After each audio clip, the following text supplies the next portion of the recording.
वन्दितु सौवसिद्धे ध्रुवमचलमनोवमं गदिं पत्ते वोच्छामि समयपाहुड मिनमोऽसुधकेवली भणिदम् नमः समयसाराय स्वानुभूत्या चकासते चिस्वभावाय भावाय सर्वभावांतरच्छिदे। अंतिम शासन नायक 1008 भगवान महावीर स्वामी की जय। द्वादशांग श्रुतदेवी की जय। स्वाध्याय कक्ष संपेपर्यंत आपणा सर्वांना चतुर्विध आहाराचा त्याग असणार आहे। समयसार ग्रंथ आपण बघतो आहे आणि आत्म्यातील अनंत शक्तींपैकी 47 शक्तींचं वर्णन आम्ही बघतो आहे। काल आम्ही बघितलं की अनंत धर्मत्व शक्ती, अनंत धर्म आत्म्यामध्ये युगपद विद्यमान आहे। आमच्या वाणीला मर्यादा आहे, आम्ही अनंत धर्मांना एकदम सांगू शकत नाही, पण आत्मद्रव्यात हे अनंत धर्म युगपद विद्यमान आहे। अशा तऱ्हेची ही अनंत धर्मत्व शक्ती आणि आम्ही जर आमचा समीचीन पुरुषार्थ आम्ही जर जागृत केला, त्रिकाली अखंड आत्मतत्वावर जर आम्ही आमची दृष्टी केंद्रित केली, तर पर्यायी मध्ये देखील आम्हाला या अनंत शक्तींची प्रतीती जीवनात येऊ शकते। त्यानंतर आम्ही विरुद्ध धर्मत्व शक्ती पाहत होतो। विरुद्ध धर्मत्व शक्तीमध्ये परस्पर विरोधी वाटणारे गुणधर्म देखील आत्म्यामध्ये युगपद विद्यमान आहे आणि या सर्वांचं कथन स्याद्वाद पद्धतीच्या माध्यमातून, अनेकांताच्या माध्यमातून आम्ही निश्चितपणे करू शकतो आणि त्यांनी वस्तूची परिपूर्ण स्थिती आमच्या प्रतीतीत येऊ शकते। पुरुषार्थ सिद्धी उपायामध्ये या ठिकाणी हे जे नय विवक्ष आम्हाला लावावी लागते विरुद्ध धर्माचं प्रतिपादन करत असताना, की एकाला मुख्यता द्यावी लागते, एकाला गौणता द्यावी लागते आणि नयाची विवक्षा लावून वस्तुतत्वाचं प्रतिपादन करावं लागतं। कधी द्रव्यार्थिक नय मुख्य असेल, कधी पर्यायार्थिक नय आम्हाला मुख्य करावा लागतो, कधी निश्चय नयाच्या दृष्टीतून कथन करावं लागेल, कधी अशुद्ध निश्चय तर कधी व्यवहार, व्यवहारामध्ये देखील कधी सद्भूत व्यवहार, कधी असद्भूत व्यवहार, या सगळ्या प्रयोग आगमामध्ये आम्हाला नित्य पाहायला मिळतात आणि म्हणून जो शास्त्राचा ज्ञाता आहे त्याला नयाचा ज्ञाता असणं आवश्यक आहे। पुरुषार्थ सिद्धी उपायमध्ये आचार्य अमृतचंद्र स्वामींनी दुसरीच कारिका त्या ठिकाणी ठेवली की परमागमस्य बीजम निषिध्य जात्यंध सिंधुर विधानम सकल नय विलसितानां विरोध मथनम नमामि अनेकांतम। अनेकांताला त्या ठिकाणी नमस्कार केलेला आहे आणि अनेकांत काय आहे तर परमागमस्य बीजम, परमागमाचं बीज आहे, हार्द आहे, सार आहे, हृदय आहे आणि या परमागमाला जर आम्हाला समजायचं असेल तर अनेकांताला समजावं लागेल। आणि उदाहरण सांगितलं सिंधुर विधानम, हत्तीचं वर्णन करतात आहे, सिंधूर म्हणजे हत्तीचं वर्णन करतात आहे आणि जात्यंध जातीनी अंध असलेल्या व्यक्ती 6 हत्तीचं वर्णन करत आहे आणि त्या ठिकाणी एकांत पकडून हत्ती असाच आहे असं ते प्रतिपादन करतात, परंतु अनेकांत मात्र सकल नय विलसितानां विरोध मथनम, विरोधाचं नाहीसा करून अशा त्या अनेकांताला स्थापित करतो आणि म्हणून अशा अनेकांत स्वरूप अशा तत्वाला नमामि अनेकांतम, अनेकांत स्वरूप अशा त्या ज्ञानाला आचार्यांनी सर्वप्रथम नमस्कार केलेला आहे। आम्हालाही कोणताही प्रकरण लावत असताना आम्हाला ठाई ठाई अनेकांताला त्या ठिकाणी प्रधानता देऊन, अनेकांत लक्षात घेऊन आम्हाला ती शैली काय आहे हे समजून घ्यावं लागतं आणि त्या त्या पद्धतीने ते वाक्य लावावं लागतं। अशा तऱ्हेने हा आत्मा अनेकांतमय आहे, हा आत्मा तद्रूप पण आहे आणि अतद्रूप पण आहे आणि असे जिचे लक्षण आहे अशा विरुद्ध धर्मत्व शक्तीनी तो परिपूर्ण आहे. पुढे तद्रूपपणा आणि अतद्रूपपणा स्वतंत्र शक्ती सांगणारच आहेत. आत्मा, ज्ञान, आनंद वगैरे भावांनी नित्य तद्रूपच आहे. पण परपदार्थ, परद्रव्य आणि गुणांसोबत मात्र सदैव अतद्रूप आहे. तो आपल्या द्रव्याशी, गुणाशी, पर्यायशी तद्रूप आहे. पर्याय एक समय का होईना, पण ती त्याच्याशी, त्या द्रव्याशी तद्रूपच असते. आणि गुण तर नित्य तद्रूप आहे. आणि हा जर धर्म मांडला नाही तर आत्मा स्वतःशी पण तद्रूप आणि इतरांशी पण तद्रूप झाला असं मानावं लागेल. आणि आत्म्यास सर्वथा विरुद्धपणा पण येणार नाही. आत्मा अरूपी पण आहे, रूपी पण आहे, चेतन पण आहे, अचेतन पण आहे. शुद्ध आत्म्यात वीतरागताही आहे आणि रागही आहे. असा जर कुणी या ठिकाणी विरुद्ध धर्माशक्तीच्या आधारावर प्रतिपादन करत असेल तर असा विरुद्ध धर्मपणा आत्म्यामध्ये नाही. परत लक्षात घ्या वाक्य, की आत्मा अरूपी आहे आणि रूपी पण आहे. म्हणजे ज्या नयानी अरूपी आहे त्याच नयानी आत्मा रूपी पण आहे. व्यवहार नयानी आत्मा रूपी म्हटल्या जातो, परंतु निश्चयानी आत्मा अरूपी पण आहे आणि रूपी पण आहे. आत्मा निश्चयानी चेतन पण आहे आणि अचेतन पण आहे. शुद्ध आत्म्यात वितराग भाव पण आहे आणि रागही आहे. असा जर कुणी या ठिकाणी अनेकांत लावत असेल तर असा अनेकांत हा मिथ्या अनेकांत म्हटल्या जातो. विरुद्ध धर्म तर सांगितलंय, पण विरुद्ध धर्म सांगत असताना ते धर्म वस्तूमध्ये विद्यमान असायला हवे. तिकडे लक्ष दिलं नाही. की शुद्ध आत्म्यात राग कधीही नाही, पण शुद्ध आत्म्यात रागही आहे. म्हणजे जो नाही तो भाव शुद्ध आत्म्यात लावला म्हणजे त्याचं अस्तित्व नसताना सुद्धा लावलेला आहे. म्हणून हा समीचीन अनेकांत नाही, मिथ्या अनेकांत झाला. जसा नय मिथ्या आहे तसा अनेकांत देखील मिथ्या आणि सम्यकपणा प्राप्त आहे. अस्ति नास्ति, तद अतद, नित्य अनित्य, एक अनेक असे विरोधी धर्म अनेकांताच्या जोरावर आणि स्याद्वाद कथनाने अपेक्षा सहित अविरोधपणे राहतात. हीच विरुद्धत्व शक्ती आहे, विरुद्ध धर्मत्व शक्ती आहे. मग गुणधर्म कसे लावायचे की जे आत्म्यामध्ये अस्तित्वातच नाही. जसं अचेतनपणा हा आत्म्यामध्ये अस्तित्वात असणारा गुणच नाही. ते विरोधी धर्म घेऊन अनेकांत घटित होत नाही. शुद्ध आत्म्यात राग नाही, राग घेऊन अनेकांतपणा शुद्ध आत्म्यात लावता येत नाही. आत्म्यामध्ये अरूपीपणाच आहे, रूपीपणा नाही, पण रूपीही आहे असा विरुद्ध धर्म घेऊन तिथेही अनेकांत लागणार नाही. अनेकांत लागण्यासाठी तो धर्म वस्तूमध्ये त्या दृष्टीतून विद्यमान असायला हवा आहे. एका वस्तूमध्ये वस्तुपणा सिद्ध करणाऱ्या दोन परस्पर विरोधी शक्तींना प्रकाशित करणे हा अनेकांत आहे.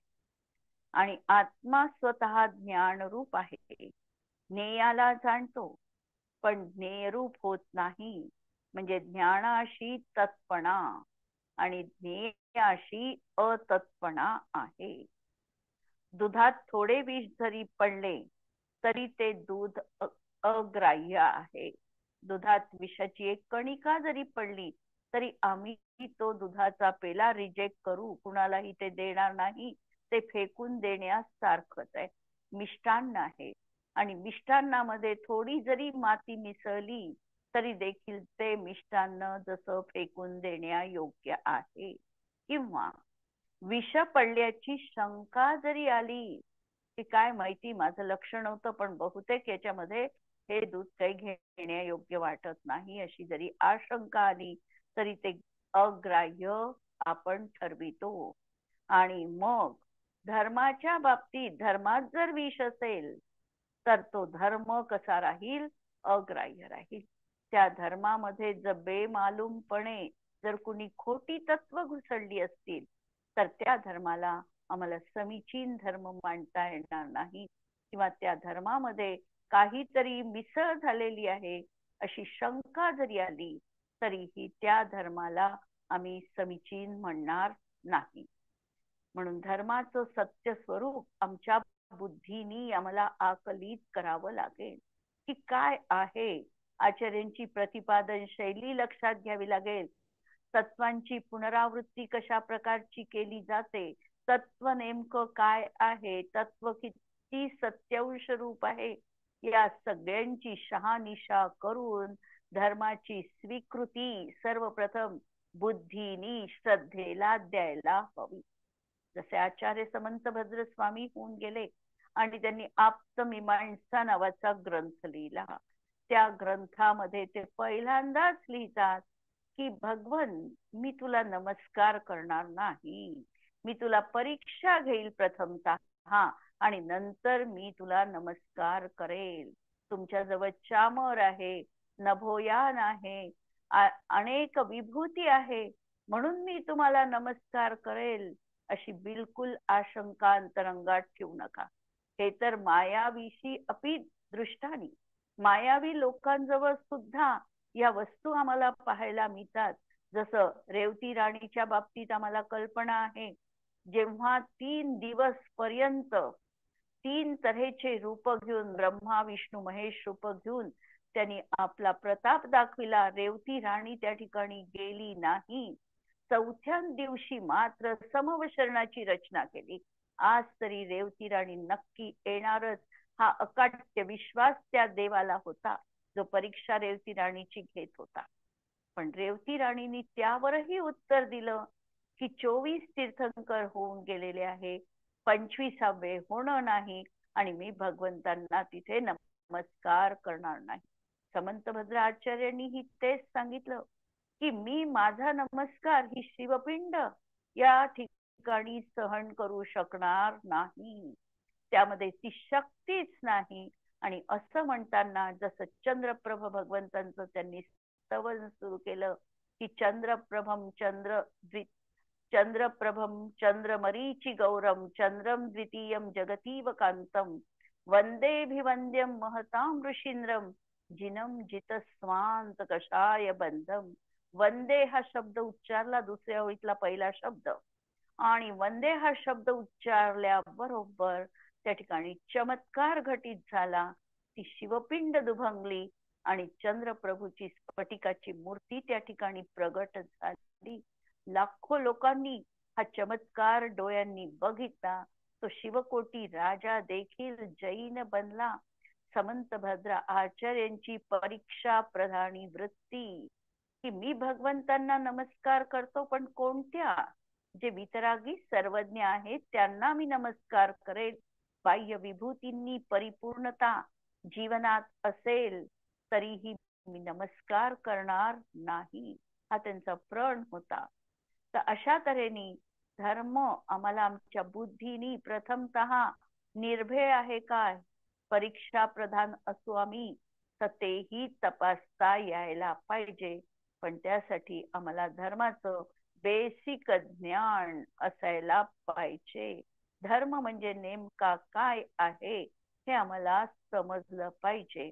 आणि अशा या धर्माप्रती आमच्या जीवनामध्ये सतत उत्साह, आमचा समर्पण भाव, भक्तिपूर्वक आदर हा जीवनात असावा. आणि ही अनेकांत शासनाची जी मुद्रा आहे ही संसारातील प्रत्येक वस्तू तत्वावर उमटलेली आहे. प्रत्येक वस्तू या अनेकांताच्या ढाच्यामध्ये योग्य रीतीने, परिपूर्ण रीतीने आम्हाला वस्तुतत्व असंच आहे हे नक्की त्या ठिकाणी जाणवतं. तर अशा विरोधी धर्मांनी गुंफलेल्या या सुंदर गुलदस्त्यातील गुणांच्या मकरंद सर्वांना मिळो या मंगल कामनेसह ओम ह्रीम विरुद्ध धर्मत्व शक्ती स्वरूपोहम. यानंतर आमची शक्ती जी येणार आहे ही तत्व शक्ती आणि अतत्व शक्ती. तत्पणाची शक्ती, तोच तोचपणा, आणि अतत् हे ते नाही, हे ते नाही असा व्यतिरेक भाव, दोन मिळून ही तत्व आणि अतत्व नावाच्या या दोन शक्ती याच एकत्रित आम्ही या ठिकाणी समालोचन बघणार आहोत. म्हणून ह्या शक्तीचं वर्णन करताना अमृतचंद्र आचार्य लिहितात की तद्रूप भवन रूपा तत्व शक्ती ही आणि अतद्रूप भवन रूपा अतत्व शक्ती ही. हे आत्मन अनेकांत जीवनाचं पीयूष आहे, अमृत आहे, दिव्य निर्णयाची संजीवनी आहे. आम्हाला निर्णय घ्यायचा आहे, आम्हाला वस्तुतत्व जाणायचंय आणि वस्तुतत्व जाणण्यासाठी आमच्या मनाची जी पाठी पाहिजे ती पूर्वग्रह दूषित नको. आम्हाला वस्तुतत्व जर समजायचं आहे तर आमच्या मनात कोणत्या तरी कल्पना उराशी बाळगून आम्हाला वस्तूकडे बघायचं नाही. आमच्या मनाची जेव्हा निर्मळता असेल तेव्हाच वस्तुतत्व आम्हाला समजू शकतं. आणि हे समजल्यानंतर आमच्या बुद्धीच्या माध्यमातून आम्हाला वस्तुतत्वाचा निर्णय करावा लागणार आहे की काय योग्य आहे आणि काय अयोग्य आहे. कशासाठी मला हेयता पाहायची आहे, कोणतं उपादेय तत्व आहे, आणि ही सतत परीक्षा करत करत आम्हाला अंतिम निर्णयावर यायचं आहे की हे जे आहे जगामध्ये हेच उत्तम आहे, मंगल आहे, शरण जाणे योग्य आहे. आणि आमचा हा जेव्हा निर्णय परिपूर्ण होईल हा आमच्यासाठी पुढील आयुष्यासाठी संजीवनी रूपात असणार आहे. एकाच समयात तत् आणि अतत् जीवन स्वरूप कसे आहे हे दर्शविणारं हे ज्ञान यंत्र आहे. अनंत पर्यायांमध्ये एक स्वच्छ, निष्कलंक, सुंदर, संतुलित आत्मवैभव आम्हाला दृष्टीला पडतं. आणि ज्या वेळेला ही प्रतीती येईल, जसं काल आम्ही शब्दांच्या गहराईत जायचंय पहिल्यांदा, तर शब्दांना ओतप्रोत त्याचं सगळं शब्दांचं सगळं केमिस्ट्री आम्हाला जाणून घ्यायची आहे.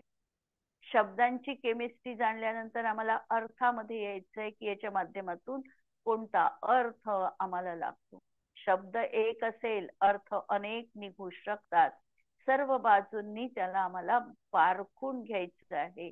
आणि या दोन मध्ये जेव्हा आम्ही परिपूर्ण वाकबदार होऊ त्यावेळेला तिची प्रतीती जीवनात येते. तर ही प्रतीती येणं म्हणजे आमच्यामध्ये आमच्या आत्मतत्वाची जाणीव करणं आहे. प्रत्येक द्रव्याचं तद्रूप भवन होणं. तद्रूप भवन जसं आता जीव द्रव्य आहे तर जीव द्रव्याचं सतत प्रत्येक पर्यायी जीव जीव रूपानी होणं आहे. आम्ही असं म्हणत नाही. तद्रूप होणं ही वर्तमानकालीन स्थिती आहे.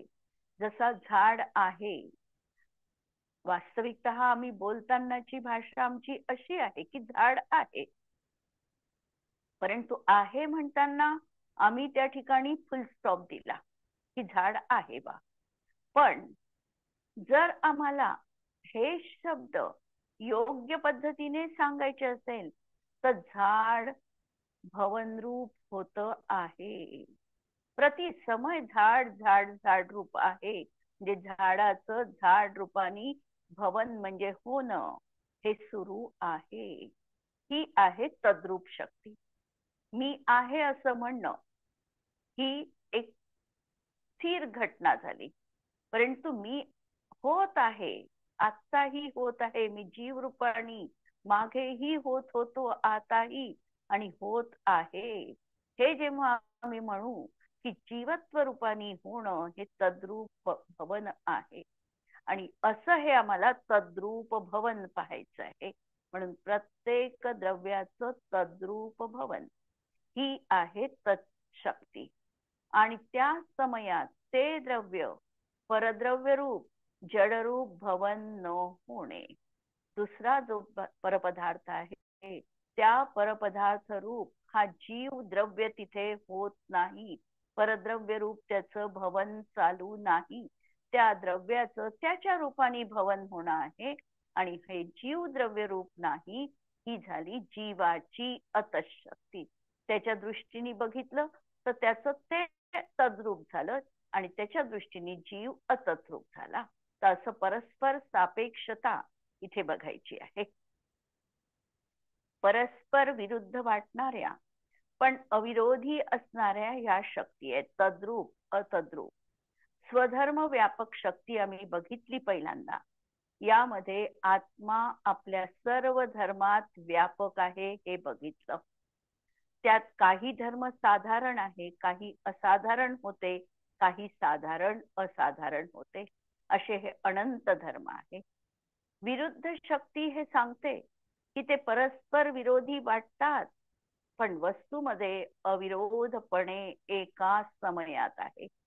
आणि तत्शक्तीमुळे आत्मा स्वद्रव्य, स्वक्षेत्र, स्वकाल, स्वभावमय आहे आणि त्याच्या पर्याय रूपाने परिणमतो आहे.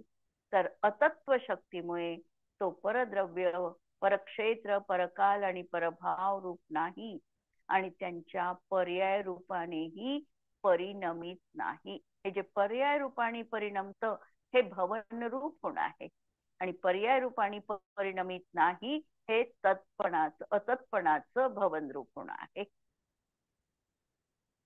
पर्यायीत विकार आहे, पण विकार होण्याची शक्ती आत्मद्रव्यात किंवा आत्म्याच्या गुणात नाही. परत एक अंतिम सत्य, निर्भय सत्य, समयसार, समयसार म्हणजे शुद्धात्मा. हा शुद्धात्मा कसा आहे तर आमच्या पर्यायीत विकार आहे, पण विकार आमच्या शुद्ध आत्मद्रव्यात नाही आहे, आमच्या गुणांमध्ये नाही. विकार होणं ही एक समयगत पर्यायगत योग्यता आहे. जसं द्रव्याचा स्वभाव एक आहे आणि त्याची पर्यायगत योग्यता वेगळ्या पद्धतीची आहे. विकार होण्याची आहे, पण स्वभावात राग होणं ही त्याची योग्यता नाही. त्रिकाली द्रव्य आणि गुण विकारांशी तद्रूप एकाकार होत नाही. जेव्हा आम्ही समयसार म्हणतो तर समयसारामध्ये कुठलाही भेद आम्हाला अपेक्षित नाही. समयसार म्हणजे शुद्धात्मा.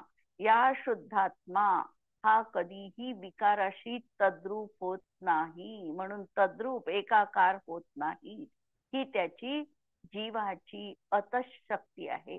म्हणजे जीव किंवा शुद्धात्मा किंवा समयसार हा रागाशी तद्रूप होत नाही, ही त्या जीवाची अतद्रूप शक्ती आहे. आत्मा स्वभावी आहे आणि शक्ती स्वभाव आहे व स्वभावाशी तद्रूप एकाकार परिणाम ही तत्वशक्ती किंवा तशक्ती आहे. न्यायक आत्म्यात विकार नाही, भेद नाही. हे भेद विज्ञान म्हणजेच धर्म आहे. काही गोष्टी आम्हाला इतक्या हृदयस्थ करायच्या, कंठस्थ करू शकू आम्ही, पण कंठस्थाच्याही पलीकडे आम्ही त्या हृदयस्थ कशा करू शकू की न्यायक स्वभावी आत्म्यात विकार नाही, माझ्यात विकार नाही, माझ्यामध्ये भेद नाही आणि मी म्हणजे अखंड एकरूप अनादि अनंत निर्विकारी असा मी चैतन्य स्वभावी आत्मा आहे. अशा प्रकारचं हे भेद विज्ञान आमच्या जीवनात येणं म्हणजेच आमच्या धर्माची नांदी आहे, सुरुवात आहे. पर्यायी जो शुभाशुभ भाव दिसतो आहे त्यांना जीव अतद्रूप जाणतो. जी पर्यायगत योग्यता आहे त्याच्यामध्ये रागद्वेषादी विकार कर्मोदयजन्य जीवाचे होतात आहे. अस्तित्वात असताना सुद्धा त्याचं अस्तित्व माझ्या त्रिकाली आत्म्याला स्पर्शही करू शकत नाही, अशा तऱ्हेचा अकाट्य विश्वास जीवनामध्ये जेव्हा फलित झाला तेव्हा राग हा त्याच्यासाठी अतद्रूप आहे. ज्ञेय रूपाने रागाला तो जाणतो आहे, कारण राग ही चारित्र गुणाची विभाव परिणती आहे आणि चारित्र गुण हा स्वयं निर्विकारी आहे. त्याला जाणण्याचं कार्य ज्ञान गुण करतो आहे. ज्ञानाने राग होतो आहे, या चारित्राच्या पर्यायीला जाणलेलं आहे. पण रागाने म्हणजे त्रिकाली आत्म्याने त्या रागाला स्पर्श केला नाही. ची पराकाष्ठा जीवनामध्ये निर्माण करायची आहे. जाणीवपूर्वक हे संस्कार जीवनात आत्म्यावर करायचे आहे, की जेणेकरून या भवात नाही, कोणत्या ना कोणत्या भवामध्ये आमचे हे संस्कार निश्चितपणे फलद्रूप झालेले दिसतील. म्हणून आमच्या भवभवांतरी या संस्कारांची मालिका आमच्या सोबत जावी, ही चिंतनाची आमची धारा असली पाहिजे. पराशी हा तद्रूपही होत नाही आणि पराचा तो त्यागही करू शकत नाही. अततपणा कुठे पाहला तर रागामध्ये, पर्यायीमध्ये, विकारी भावांमध्ये हा अततपणा बघणं सुरू आहे. परज्ञेयामध्ये तर अततरूप आहेच, प्रश्नच नाही आहे. पण हा आपल्या आत्म्यातील होणाऱ्या पर्यायीमध्ये ज्या विकारी पर्यायी आहे, तिथेही हा तद्रूप नाही, अतद्रूप आहे. रागाला सोडायचं आहे असा जर आम्ही विकल्प केला तर राग आमच्या जीवनातून सुटेल का? पहिल्यांदा तर प्रश्न स्वतःला विचारायचा आहे की मला रागाला सोडायचं आहे हे म्हटलं तर राग सुटू शकेल का? असा राग सुटणार नाही. सोडायचं आहे म्हणते आणि राग सुटणार नाही. जेव्हा कुठली तरी त्याच्यापेक्षा एक उत्कट अशी आम्हाला साधना जीवनात अवलंबन करता आली तर सहज राग जीवनातून सुटेल. प्रश्न कसा आहे की आम्हाला त्या रागापेक्षा सुद्धा उत्कृष्ट, बहुमूल्य, अतींद्रिय असं काहीतरी जीवनात उपलब्ध व्हायला पाहिजे की ज्याचा अवलंबन घेऊन राग जीवनातून सहज सुटेल. म्हणून आचार्य सांगतात की तुला रागाला सोडायचं आहे म्हटलं तर राग तसा सुटणार नाही. कारण पूर्वबद्ध कर्माचा उदय येतच राहणार. तुझा रागाशी तो तन्मय तू होतच राहणार. नवीन राग परत बांधतच राहणार. ही शृंखला अशा तऱ्हेने खंडित होणार नाही.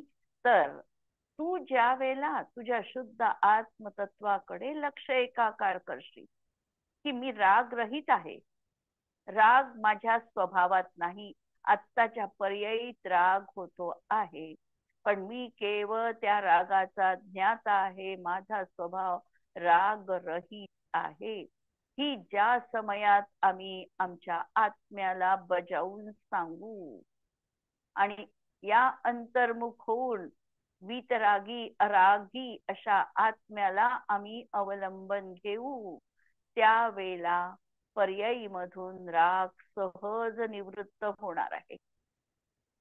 म्हणून प्रथम रागरहित आत्म्याची प्रतीती जीवनात यायला हवी. स्वभाव दृष्टीत विकारांचा त्याग करायचा हा विकल्प नाही. म्हणजे स्वभाव दृष्टीत विकारांचा त्याग करायचा हा विकल्प नाही. कारण स्वभाव विकल्पाचे ग्रहणच करत नाही. परामध्ये स्वपद नाही.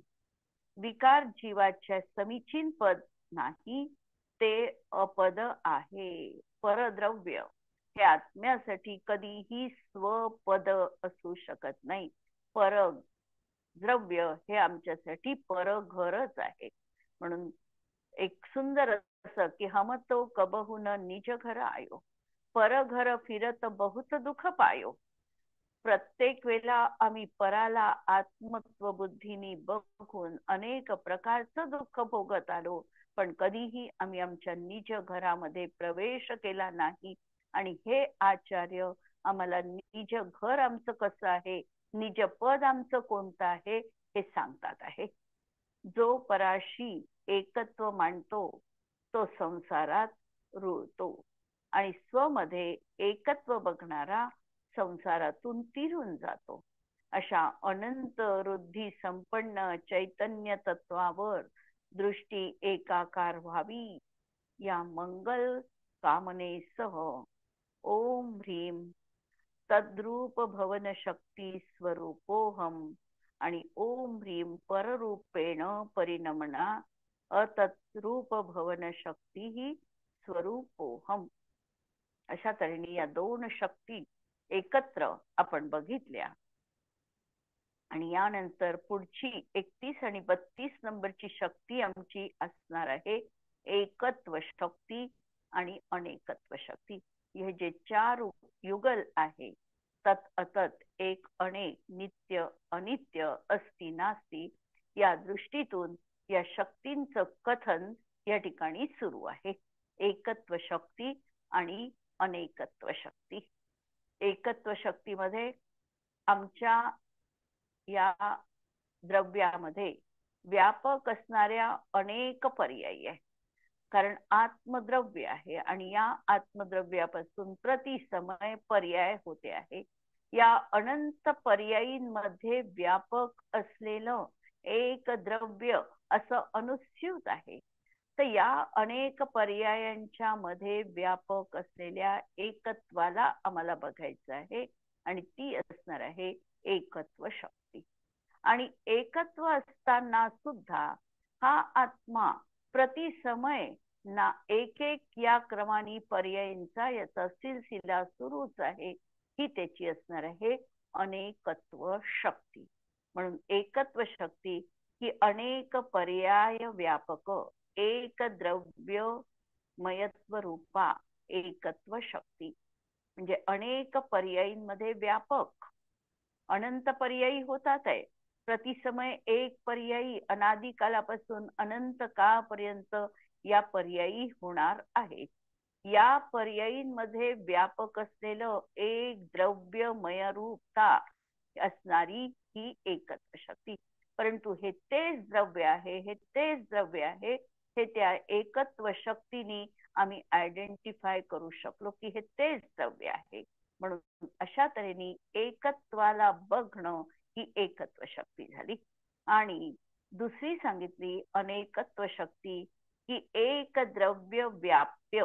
या ठिकाणी एक द्रव्यामध्ये व्याप्य म्हणजे व्यापण्यायोग्य अनेक पर्यायमयत्व रूपा अनेकत्व शक्ती. ही अनेक पर्यायातीत असलेली ही अनेकत्व शक्ती ही जी एक द्रव्यानी व्याप्य आहे. पण त्या व्याप्य असतानाही त्याच्या प्रतिसमय पर्यायी होतच आहे. अशा अनेक पर्याय रूपाने जेव्हा ते पाहू आपण द्रव्य तेव्हा ती अनेकत्व शक्ती दृष्टीपथाला पडते. म्हणजे एकतेमध्ये अनेकता आणि अनेकतेमध्ये एकता हे या शक्तीचं कार्य आहे. या शक्तीचं कार्य आपण पुढच्या प्रकरणात पाहूया. आज आपण इथे थांबू. जिनवाणी के ज्ञान ते सूझे लोकालोक सो जिनवाणी मस्तक नमो सदा देत हो. नमो अरिहंताणम नमो सिद्धाणम नमो आयर्याणम नमो वज्रायाणम नमो लोए सवसाहुणम. सर्वांना जय जिनेंद्र.